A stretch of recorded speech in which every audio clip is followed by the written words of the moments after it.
Hello again. Now, this is on Hamlet. Well, so far we actually have finished with Act 1, and we have seen the encounter between Hamlet and the ghost of his father. Well, before we proceed and before we continue with Act 2 now, I have to remind you that we are proceeding in a linear way. That is, of course, we're reading the play act by act, scene by scene. We are proceeding, in a linear way. Another option could be, of course, to focus on one character or characterization in general, or to focus on one theme and to study that theme, to focus on the plot and to study the plot, the different elements of the tragedy. This is another option, of course. As I said, it's the same thing like in the exams. Of course, the exams could be whether on one theme, to study that theme, to study the character of Hamlet, for instance, etc. That's an option in the exam, but it could also be the analysis and the study of a passage from the play. When you take a text from any act and you are asked to study that passage in terms of all the elements together. So this is just, of course, to remind you that there are many ways of tackling the same play. The way that I'm using here is the linear way. It's just to read the play act by act, scene by scene, and to try to analyze it, to try to study it. But of course, we're not going to finish the whole play. This is just, of course, it's going to serve as an example, as a sample, of course. So normally now we move to the second act. And of course, you go to your book, and again, you read again the second act until the third act. We're going to go actually very quickly this time because, of course, we need to move quickly, and mainly I want to focus on Act 3, Scene 1, with the famous soliloquy by Hamlet, "To be or not to be." But I have to speak a little bit, of course, about Act 2 too. So Act 2, Scene 1, we have the setting of a room in the house of Polonius again, and we see Polonius speaking to a man named Reynaldo. And he again, this is about the character of Polonius that we are trying to draw and to understand. In the beginning we have a dialogue in which Polonius urges Reynaldo to keep tabs on his son. Reynaldo is going to follow Laertes to France and to see what he's doing, and mainly to spy on him. This is, of course, an instruction by Polonius. So we understand the kind of character Polonius is. We can call him a conservative man, a man who believes in filial bonds, a man who cares a lot about his children and about the behavior of his children, about the reputation of his children, etc. But he is a caring father, actually. This is obvious, but at the same time, he is probably conservative. And also, another important issue about the character of Polonius is towards the relationship between Ophelia and Hamlet. This is a very delicate issue, and it's not really simple. It's complicated. We may have different interpretations about this. Polonius's stance regarding relationship between Ophelia and Hamlet. Probably in the beginning, in Act 1, Polonius, of course, we see him asking and advising Ophelia not to get close to Hamlet and to avoid him, he tells her. But later we will see in this Act 2 that probably there is another reason behind these tips that he gives Ophelia. We will see anyway. So later, when Ophelia comes in, there is a little discussion about apparently Hamlet's madness, when Hamlet appears like being not really a sane person. Ophelia says, "My lord, as I was sewing in my chamber, Lord Hamlet, with his doublet all unbraced, no hat upon his head, his stockings fouled, ungartered, and down gived to his ankle, pale as his shirt, his knees knocking each other, and with a look so piteous and purport, as if he had been loosed out of hell to speak of horrors, he comes before me, mad for thy love. So here, of course, Ophelia discovers probably Hamlet's madness and how Polonius is going to interpret that. He's going to interpret that as Hamlet being mad of love, that he is actually, he becomes mad because of Ophelia's love and because Ophelia is rejecting him after the instruction given by Polonius himself. And here, after a long discussion between Ophelia and Polonius, Polonius says, "This is the very ecstasy of love, whose violent property forebodes itself." So his conclusion is that Hamlet's behavior could only be explained by his madness and by his love for Ophelia, who is actually rejecting him. Now, probably, this is a possible interpretation, of course, that the whole issue is a strategy by Polonius, a love strategy that is known to everyone today. It's, of course, when the lover or the beloved tries to reject his lover on purpose in order to make him, of course, more interested in him and in order to make him more in love with him. And this is what happens according to Polonius's interpretation. But of course, it's not true by the end. But we can understand why we said in the beginning probably Polonius doesn't want a relationship between Ophelia and Hamlet. Probably he thinks it's an impossible relationship because of the social differences. But later we see that he interprets this as love, and then he will go to the king and the queen to report that to them, and also he will try to prove to them that this is the reason why Hamlet is behaving in a very foolish, in a very strange way. So Polonius, as I said before, could be interpreted, the character of Polonius could be interpreted in two different ways. There are people, and critics today are divided between people who say he is probably a fool, who is not really that wise, who is artificial, and who's not really intelligent. That's a first interpretation. The other interpretation, of course, draws his portrait as somebody who is very cunning and who is very intelligent and who knows what he wants to achieve. And what he wants to achieve here is the marriage between, probably this is an interpretation, is the marriage between Hamlet and Ophelia. So, but also the character, again, scene 2, we move to scene 2, and it's always about the character of Polonius, which is an extremely interesting character, complicated character, not easy to interpret, and there are a lot of things that we could say. You may have your own interpretation about this character, but the most important thing is to prove and to justify what you say about him, to try to give proofs of the conclusions about him that you make. But also we find that there is a comic trait, a comic touch about this character from the beginning, and also here in scene 2, when he now tries to explain to Gertrude and the king that Hamlet is in love with Ophelia and that this is the reason why he's behaving in that way. In a long discussion, he's so, verbal, by the way, and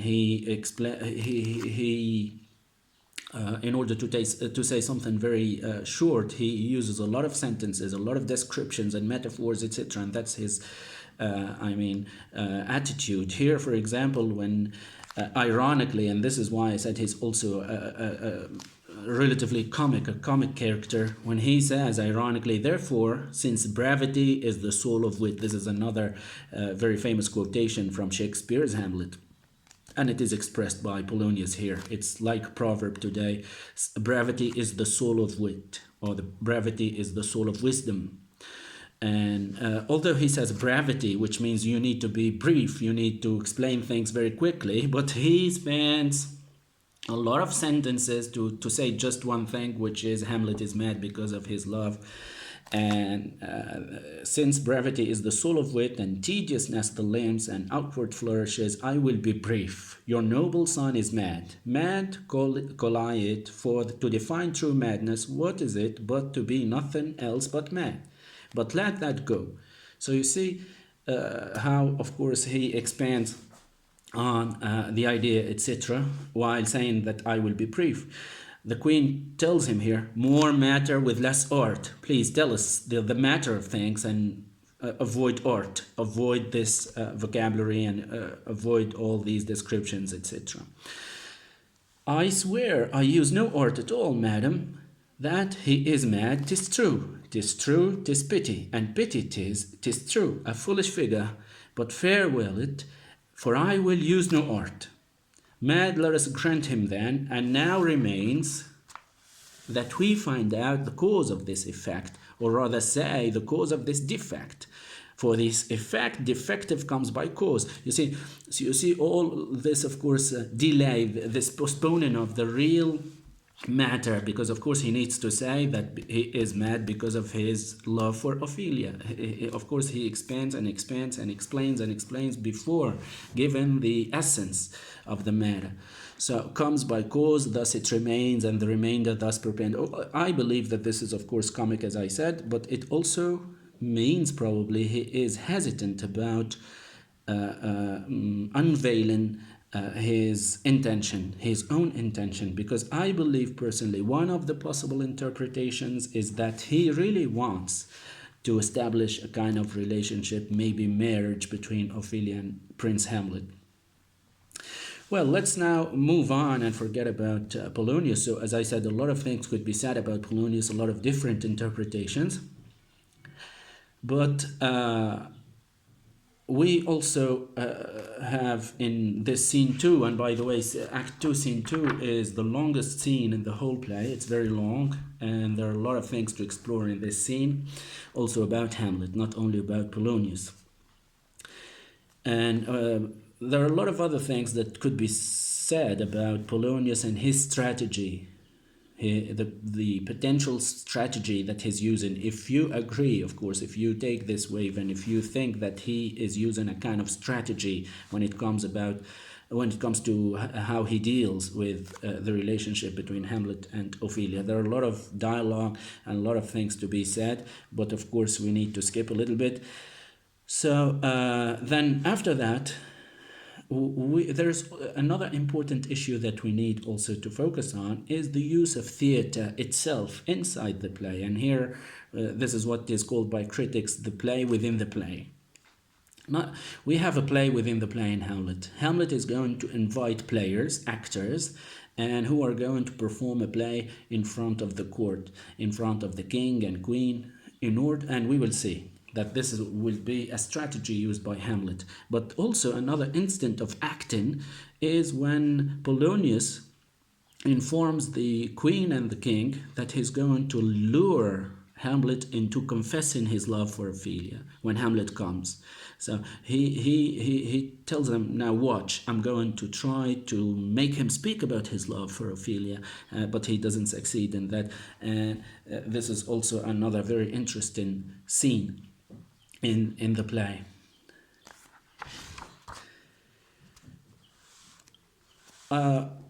Two things that I'd like to focus on here.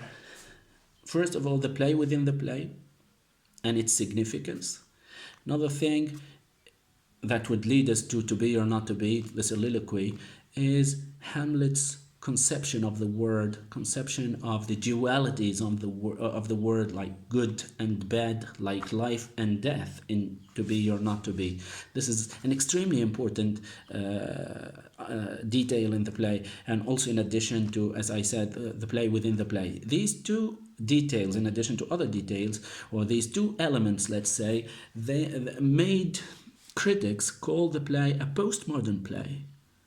Postmodern not because of the of course of the period when it was published, but because of its elements.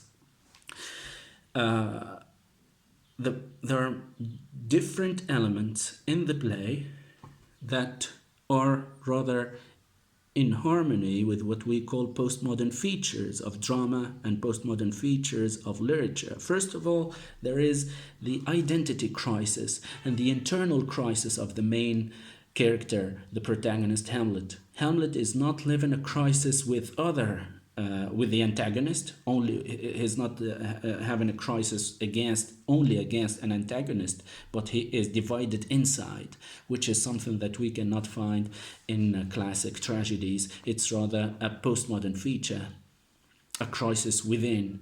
And when the person is divided between his two selves, that's what we have with Hamlet. That's one thing. Another element is the play within the play. And here we are speaking about theater or drama that speaks about drama, theater that speaks about theater. Well, and this is what is called usually self-reflexivity, when the text speaks about the text. In a novel, for example, the novel speaks about how to write a novel, or speaks about narratorial techniques. In a play, when the play speaks about a play and how to set a play, and this is what we have in Hamlet. Some of the features of self-reflexivity, for example, in postmodern drama, and you know probably this if you have seen some plays, performances, when the actor, for example, the player, speaks to the audience about this play. For example, when he says, now I'm fed up with this performance, I want to go home. This is what, for example, an actor could say today on the stage. This is a moment of self-reflexivity. It means that he is speaking about, he's self-conscious about this play. Of course, it's done on purpose. And this is, again, also another postmodern feature. The other most important feature, and that is also postmodern, I believe, and I believe it is more important than what I have said so far. It's more significant, it's more philosophical.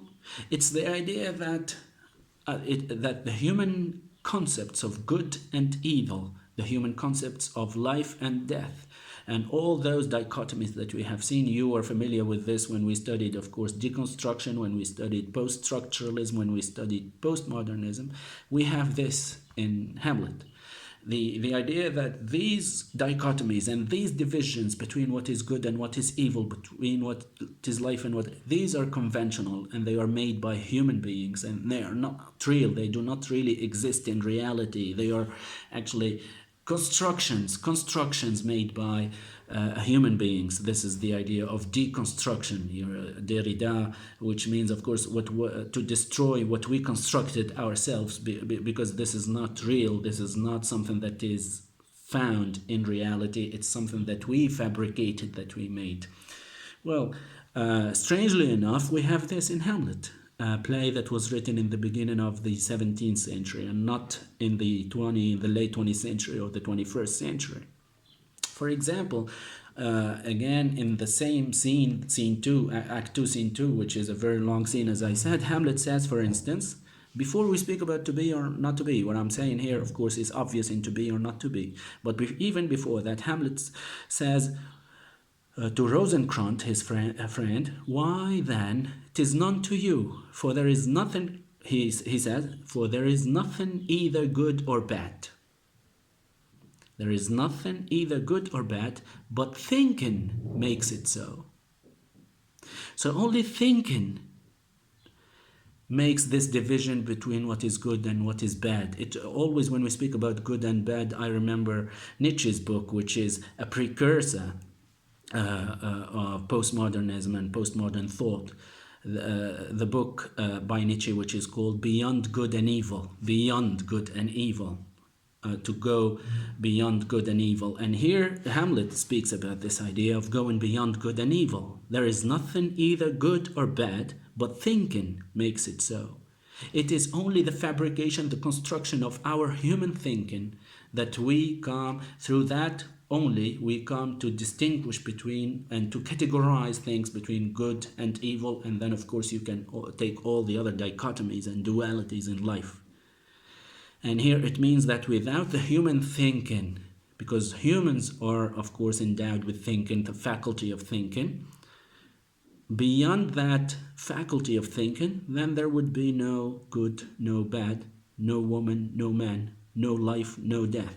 We wouldn't see the difference between all these things. It's like almost like animals who do not see differences between what is good and what is bad, what is evil. And he actually continues to say, to me it is a prison. This is extremely revealing, I believe, and this is really a revelation. When you think again that this was written in the beginning of the 17th century, I repeat, there is nothing either good or bad, but thinking makes it so. And then he adds, to me it is a prison, the prison of our reason. To think about our reason and about our faculty of thinking as a prison, because what it does, and this is of course what many postmodern thinkers said, what our reason, what our thinking does to reality, to the real, if we take the term used by Lacan and also by Zizek, etc., it's the idea that the real is unbridled, it is unhinged, it is something that is not mastered by humans, it's something that is wild in nature. And then what our reason does is to put it into prison and to create dichotomies of it, to make borders between what is good and what is bad, what is woman, what is man, what is animal, what is human, what is nature, what is artificial, what is life, what is that, etc. It's all the unlimited series of dichotomies that we could actually imagine, and it is a prison. As I said, this is extremely important, and surely we can call this postmodern a postmodern idea. Although the idea of Hamlet as a postmodern play, of course, is a matter of debate between many critics, those who agree and those who disagree. Then we have the issue of the players. Now we understand that there is a group of players, a group of actors, theater actors, who are going to come and who are invited by Hamlet. This is called conventionally the mousetrap. The mousetrap in Hamlet. What is this mousetrap? The mousetrap, or also it is called the play within the play. Now we see how Shakespeare is going to explain to the audience that theater is used for some purposes sometimes, and this is what Hamlet says. Now, in order to know the truth about the murder and if the king, if Claudius really killed his father or not, the idea was to play, to actually deliver a performance in front of the king and the queen, etc., in order to see and to examine their reaction. Through their reaction, Hamlet, according to him, he's going to understand if they really killed the king or not. Many things, many messages in one thing here. First, the role of theater in revealing the truth. Second, in educating people sometimes also. But second, also, another postmodern feature, it's about the impact on the audience. It's about the reaction of the audience. Now, we are thinking we are not only focusing on the playwright and on the play itself and what the play is about and what the playwright writes in his play. We are also focusing on the reaction of the reader or the audience, how the audience are going to react. We study the impact on the audience, the reception of the reader. Now, this is, of course, reminds us, it's something that reminds us, of course, of what we call reader response theory and reception theory. When we focus on the reception, on the reaction, on the impact on the audience. Of course, the impact on the audience and the reaction of the audience is not something new, actually, although it is indeed a postmodern feature. But of course, it could be traced back to Aristotle, who spoke about the impact of a tragedy, catharsis, etc. So, in the same scene 2, Act 2, Scene 2, I'm going to read a little bit about what Hamlet says about this play and his strategy in the play. He says, "I have heard," now he's speaking, Hamlet is speaking, "and I have heard that guilty creatures sitting at a play have by the very cunning of the scene should be cunning, have by the very cunning of the scene been struck so to the soul that presently they have proclaimed their malefactions. For murder, though it has no tongue, will speak." So, I have heard he says that he had heard that creatures who were guilty of some crime, and when they sit at a play, and by the very canon of the scene, they will actually confess that they committed those crimes. For murder, he says, for murder, though it has no tongue, will speak. The murder itself, the crime, will speak. With most miraculous organ, I'll have these players play something like the murder of my father. This is the strategy. And before mine uncle, he's going to make these players play something like the murder of his father, like described by the ghost, of course.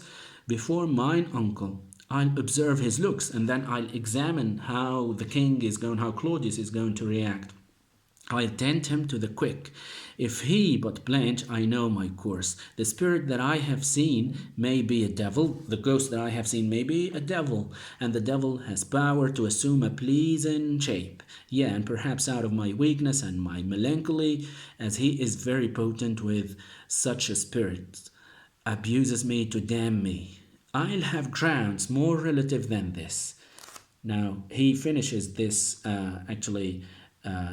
it's not a soliloquy, but he finishes this statement by saying, the play is the thing wherein I'll catch the conscience of the king. This is also a frequently quoted sentence. The play is the thing wherein I'll catch the conscience of the king. And here, as I said, it's a moment of self-reflexivity when Shakespeare speaks about the utility of a play. A lot of elements of that utility, why theater and why a play is important, and how it could be used for the purposes behind a play. Now we move to the last thing that I'd like to raise here, and it's about the very famous soliloquy, to be or not to be, and it appears in Act 3, Scene 1. Act 3, Scene 1. And of course, after discussion between the king and Hamlet's friends, Polonius also appears here. And then we have, of course, the exit of King and Polonius, etc., and Hamlet is left alone again. A soliloquy, as I said, is a monologue. We can call it a monologue, which means when the character speaks to himself, and only the audience are listening to him. That's a soliloquy, and it's very revealing because it speaks, of course, about the truth of things about that character. He's not going to pretend. He's speaking to himself. We are now inside his own conscience, his own self-awareness. Usually, of course, a soliloquy is something that speaks about the real intention, the real ideas, the real beliefs of the character. So the soliloquy is about a comparison, if so to speak, between life and death, and if the human being should choose life or death. Of course, this is a very a highly philosophical question. Why do we choose life instead of death? And why are we all afraid of death? And why do we prefer life? Why do we stick to life? And why do we have that instinct that we call the life instinct, and we stick to life? So he says, to be or not to be, that is the question.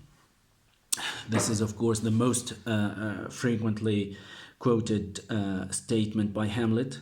Whether 'tis nobler in the mind to suffer the slings. And it's about nobility. What is nobler also? Because, of course, by the way, even today, there are people who call, we have a lot of disagreements over the issue of suicide, for instance. There are people who call suicide a form of cowardice, and who call people who commit suicide cowards. But there are also exactly the opposite. There are people who think that committing suicide is a very courageous act. So we have, of course, disagreements. We don't really know who's right and who's wrong. So whether 'tis nobler in the mind to suffer the slings and arrows of outrageous fortune, or to take arms against the sea of troubles, and by opposing end them, to die, to sleep, no more, and by sleep to say we end the heartache, and the thousand natural shocks that flesh is heir to. 'Tis a consummation devoutly to be wished, to die, to sleep.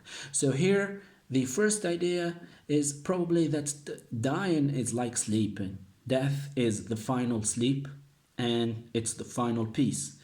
and to end the heartache, to end all the troubles of life and the thousand natural shocks, because nature is full of shocks, full of sufferings, etc. To finish all of that, that flesh is heir to. It is a consummation devoutly to be. If it is so, then it is something to be wished. To die, to sleep. This is the first argument, the first idea, and it is for death. It is defending that if death is to end all these troubles of life and to end the sufferings, and it's just the final sleep, then it's something to be wished in front of all these troubles and in front of all these sufferings. But he then gets another idea, the opposite idea, to sleep, perchance to dream. But if you sleep, sleeping means dreaming. And there is the rub. For in that sleep of death, what dreams may come? To sleep means to dream, and what kind of dreams would come to me if I sleep, if I die? Here dreams are probably nightmares. When we have shuffled off this mortal coil, must give us pause. There is the respect that makes calamity of so long life. For who would bear the whips and scorns of time? If dying is just sleeping, then no one is going to remain alive. Who is going to bear? Why? Because who is going to bear the whips and scorns of time, of life? Who is going to bear the oppressor's wrong, injustices, the proud man's contumely? Who is going to bear the pangs of despised love, failed love, the law's delay? Who's going to bear injustice? Who's going to bear the insolence of office and the spurns that patient merit of the unworthy takes, when he himself might his quietus make? If you can finish everything, and you by yourself, you can finish all these things by just, of course, committing suicide and ending your life with a bare bodkin, who would these fardels bear? All these fardels. This is very close to the French word fardeau, but in English today we say burden, and you see in old, and rather in early modern English, of course, of the 17th century, fardels means, of course, as I said, the burden. Who would actually bear all these burdens, to grunt and sweat under weary life, really miserable life? Who would bear it? Who would accept it if death is simply peaceful sleeping? And now he's going to answer himself. He's going to reply to all these ideas, but that the dread of something after death, that the dread, the fear of something after death. Now, this is the answer, and why we all are afraid of death. Not because of death as simple sleeping, but because something that is unknown after death. And here it's fear of the unknown. We are afraid of everything that is not known, but the dread of something after death. He calls it in a metaphor, in very beautiful metaphor, the undiscovered country. That death is, because of the unknown, is called the undiscovered country, from whose bourne no traveler returns. Like we say in Arabic, no one went to the grave and came back. In Tunisian Arabic we say this. So no traveler. So I said the undiscovered country from whose bourne no traveler returns, puzzles the will. This idea of death and this idea of fear of the unknown and what is going to happen to us and that we don't know, actually, it's going to puzzle the will. Your desire, your determination is going to be puzzled and makes us rather bear those ills we have. And this is what makes you bear all the sufferings and injustices and all the bad things that happen in natural life. We bear all these troubles and all these sufferings and injustices, etc., just because of that, because of fear of the unknown, because death is an undiscovered country, and makes us rather bear those ills we have than fly to others that we know not of. And look at the conclusion, how beautiful it is. Thus conscience does make cowards of us all. Conscience does make cowards of us all. So we become all cowards because of this conscience and because of this thinking, because of this cogitation again. And thus the native hue of resolution. We have a native attitude towards resolution, towards action, but it is sicklied over with the pale cast of thought. And again, here, the duality between action and thinking. There is, he says, an innate, something that is born in us, an inclination towards action, towards taking action. And it's something natural that we are born with. But this thing that is natural and that we find, for example, in animals, etc., is actually stopped, is hampered, is limited, is curbed by what? By thought, by thinking. We are afraid of death because of thinking.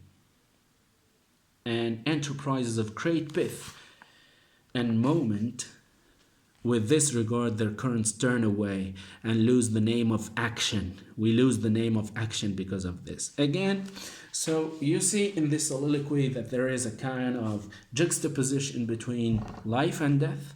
The idea that they are, by the end, conventional concepts again.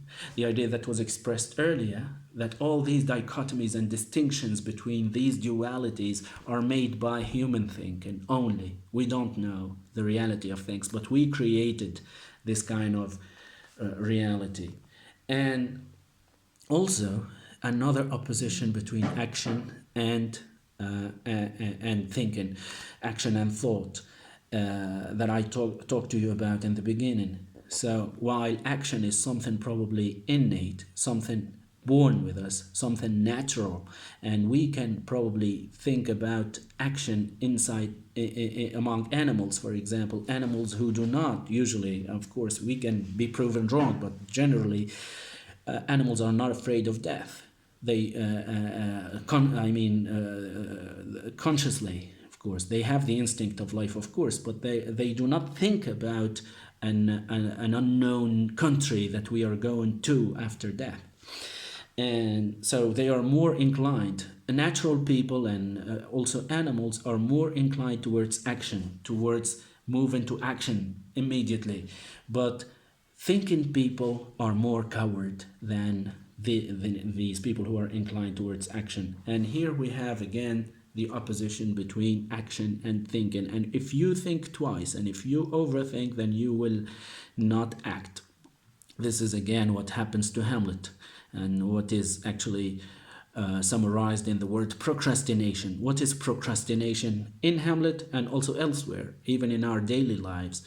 Procrastination is to delay, to postpone things, and to say, I'm not going to do it today, I'll do it tomorrow. But what is the cause of this? It's mainly thinking. When you think about the action to be taken, then you are going to delay it. And this is what happens to Hamlet.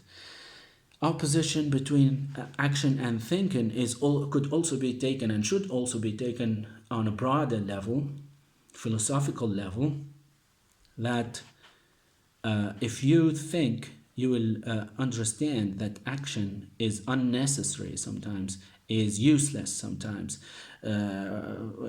We may think about all sorts of action, like war, like of course here we are speaking about suicide and all forms of action, but thinking would make you reconsider that action. And of course you will actually procrastinate and you will delay that action because of thinking. Today also we could speak about man of action and man of thinking. Who is better than the other? We don't know. Do we believe that a man of action is better than a man of thinking, or the opposite? This is one of the dilemmas of human existence, if we should act or we should think more than act. So a lot of philosophical issues and a lot of philosophical questions in this play in general, but mainly in this soliloquy. As I told you, this soliloquy is representative of the whole play, and all the themes, most of the themes of the play are inside this soliloquy. Most of the crisis, the predicament that the hero is suffering from, of course, is in this soliloquy. It's the core of the play, and we have a lot of things. We may have a lot of things to say about this soliloquy and also about the whole play. And you can read a lot of things. You can, for example, look for material online about what was said by critics on this soliloquy of to be or not to be. That is also today used, of course, in many other contexts, including in politics. Okay, so I think I will stop here. Thank you very much for your attention, and see you next time.